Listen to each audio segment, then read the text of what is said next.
Hey horror fans, welcome back to Room 237, and before I get to the review, a couple plugs. Go check out the Q&A video, the thank you to 5 subs Q&A video. Be like this in the thumbnail for 500. Leave all your questions in the comments, I'll answer them in 2 weeks. Go join the Room 237 Facebook group if you haven't already, and go over to the Patreon to check out the tiers, see if you'd like to be a patron on that. If you would, that would be greatly appreciated. If not, thank you all the same for looking.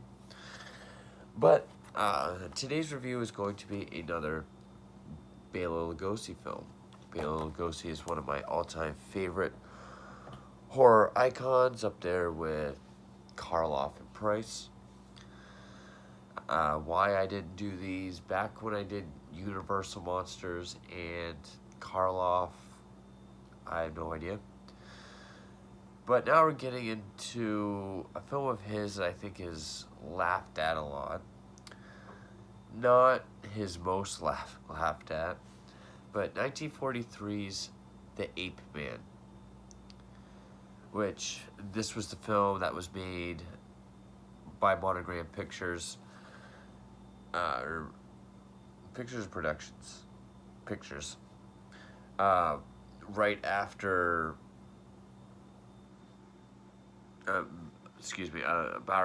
Bowery at Midnight. I had a brain fart there for a second. This is part of a 2-film thing that Lugosi did with them. They did Bowery at Midnight, then they did this. This is a heavy blend of science fiction. Around the same time, Karloff was working with, I believe it was Columbia, who had a string of mad scientist films, which there's a collection of 6 of them that comes on a DVD set that I have. I reviewed all of those. He probably had way more. This movie's kind of all over the place in tone and story. It is rather goofy and silly. The consistent thing would be Lugosi's commitment to his role, as silly as his role is. I mean, it's literally, okay, he's a scientist, he turns himself into half an ape, where he literally looks like Planet of the Apes without the makeup. He's got like the long hair, the big like beard, but he still kind of walks like this. He moves his arms around. He can talk, but he also talks to a gorilla like, oh, oh, oh, oh, oh. Kind of silly to see, but he's committed to it, so it's fun.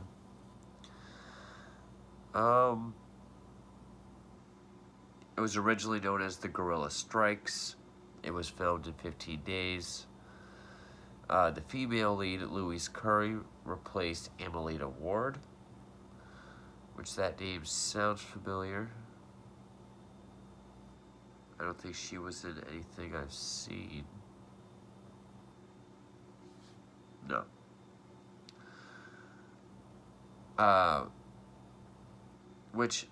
Okay. Louise Curry as Billy Mason and Wallace Ford as Jeff Carter.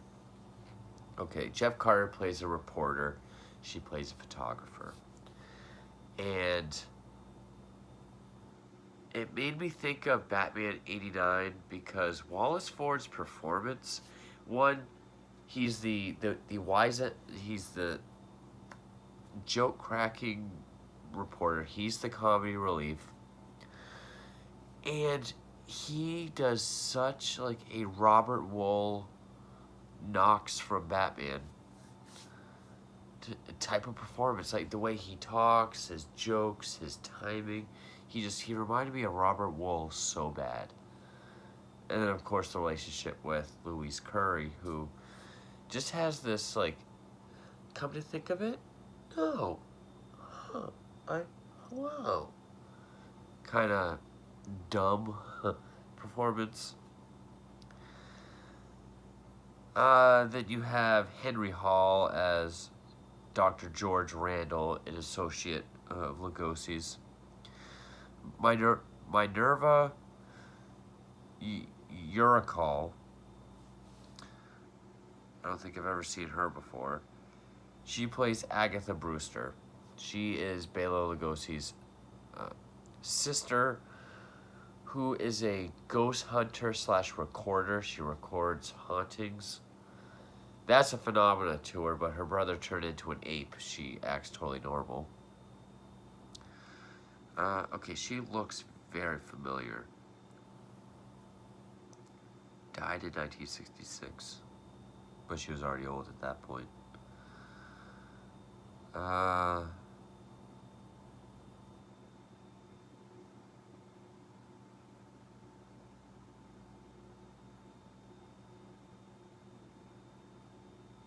Nope. Nothing I've seen. Lots of stuff in the 30s. Damn. She was in The Ape with Karloff in an uncredited role. I'm trying to work on that sniffing, by the way. Man, she had a long discography. Die With Your Boots On. I only know that because of the Iron Maiden song. I'm not going to waste your guys' time with that, because we're already 6 minutes in. And there's just this... Emil Van Horn is the ape, the gorilla, because there's a guy in a gorilla suit, which does look very silly. It does. How well you'll be able to see that. But, I mean, I'm sure for the time, it works. What if he was a stuntman, he was an Ape-Man. Probably nothing else I've seen. Oh, he was only selected filmography. Nope. Okay, so the plot of the story. Oh, and also there was a sequel, but it was like in name only. Return of the Ape-Man the following year. That did have Bela Lugosi, John Carradine, and George Zucco. That would have been interesting to see. And as far as movies like this goes, yeah, this movie probably gets laughed at a lot. But I like to think it's more well-received than Bela Lugosi meets a Brooklyn Gorilla, which I haven't seen yet, but I've heard about it. I think that's ranked as one of his worst films, from what I've heard.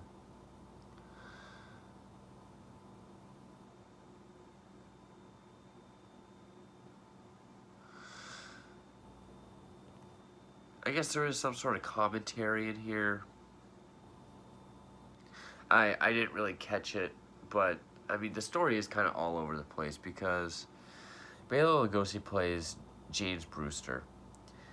And him and this guy, Dr. Randall, played by Henry Hall, they've been conducting these experiments, one of which caused Lugosi to turn into a half Ape-Man. Which, again, Planet of the Apes without, like, the half coconut mouth, the makeup in the brow, just the long sideburns and hair, and, like, the walk.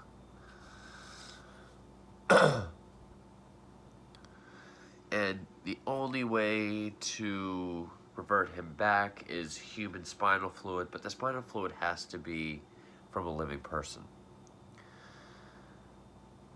And then, of course, we have the Batman photographer and reporter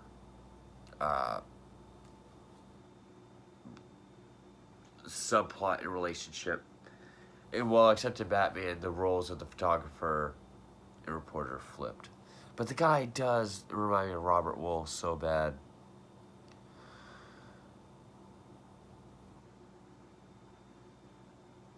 uh, they're looking into the disappearance of Brewster. And there's this guy, which I don't even think he's listed in the cast as, like, anonymous person or whatever.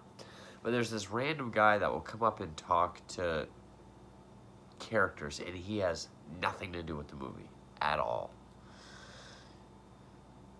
But he suggests the idea that he disappeared to them, so they look into it. Dr. Randall reveals Lugosi to his ghost hunting sister. She seems sad and horrified, but then she seems to be totally cool with it for the rest of the film. I'm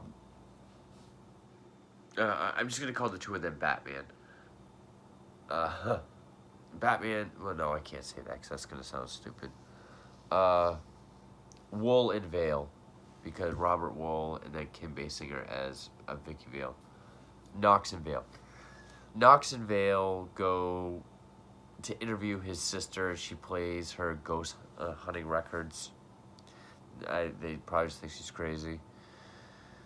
And Lugosi keeps himself caged up with the gorilla because he feels this rage building up inside him. It's a mixture of primal rage and the rage of what he's done to himself and unable to turn back.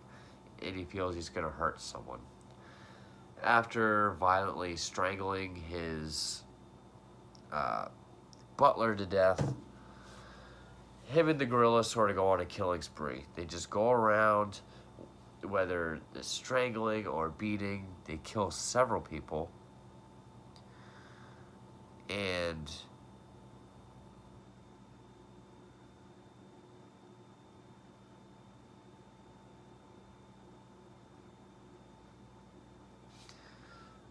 of course, and then there's this stupid part because Wool and Vale and Knox are there with the butler, and there's a bunch of ape-like hair. So we get like the classic news articles spinning, and it says like, you know, ape hair only Clue, but Clue is spelled CLEW. I hope that was an in-joke to show just how not smart this guy is. And so, you know, they still need a living spinal fluid, but they just keep going around killing everyone. And again, Lugosi can talk to the ape.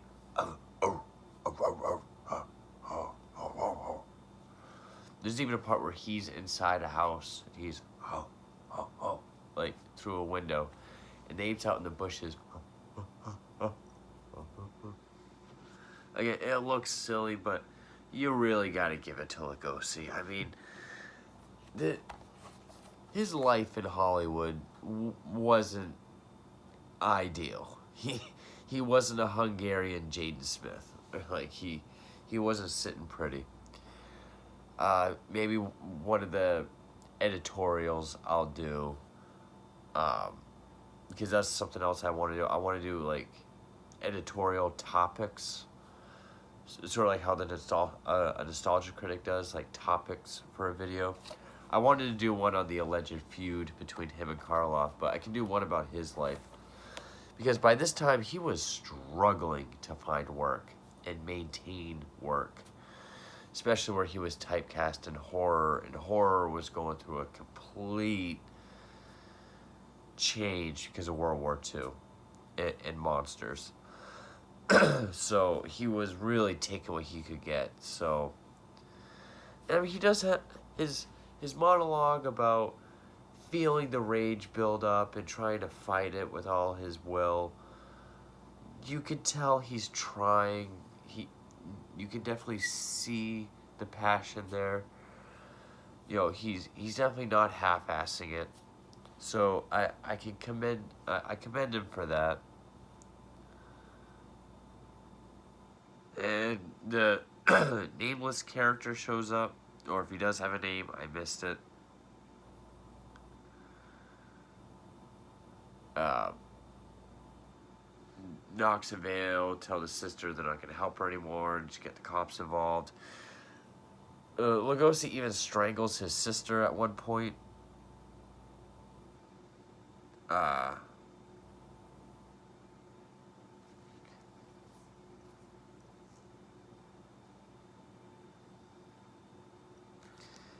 and eventually it all leads up to, because Lugosi's not very nice to the ape.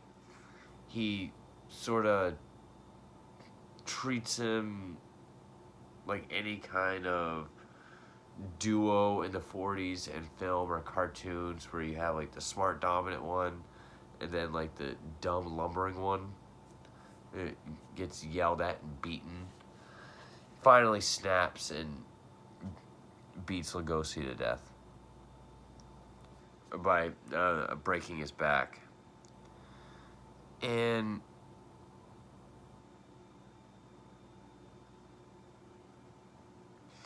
he does get some fluid, but it only works temporarily. So the ape experiment is permanent, but the reverse experiment is only temporary. So he's got to find fluid for like ever, and he has to have Dr. Randall keep helping him. But of course, Dr. Randall breaks a vial. I think he drops it, and that's when Lugosi snaps and strangles him.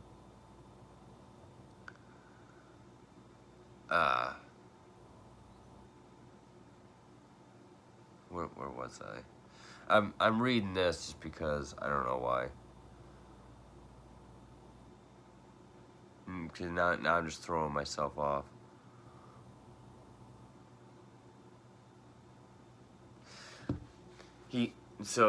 Then the ape revolts and breaks Lugosi's back. And then, of course, Knox and Vale share the romantic, like, he says something stupid, like, I'll put you over my knee and paddle you a good one. Just a Hollywood, spin around and share a moment. And then the nameless character looks at the camera and says something, and then it says the end. Oh, because he replies with me? I'm talking about being paddled.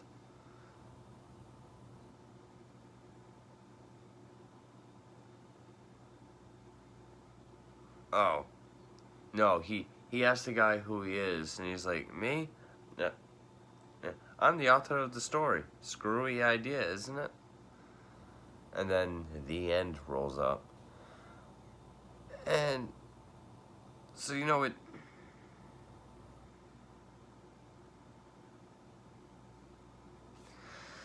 is a very silly film. I mean, the story's kind of uneven.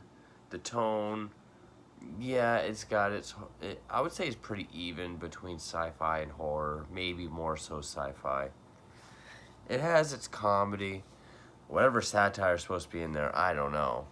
I really hope that typo in the news article, Clue, CLEW, is an intentional joke.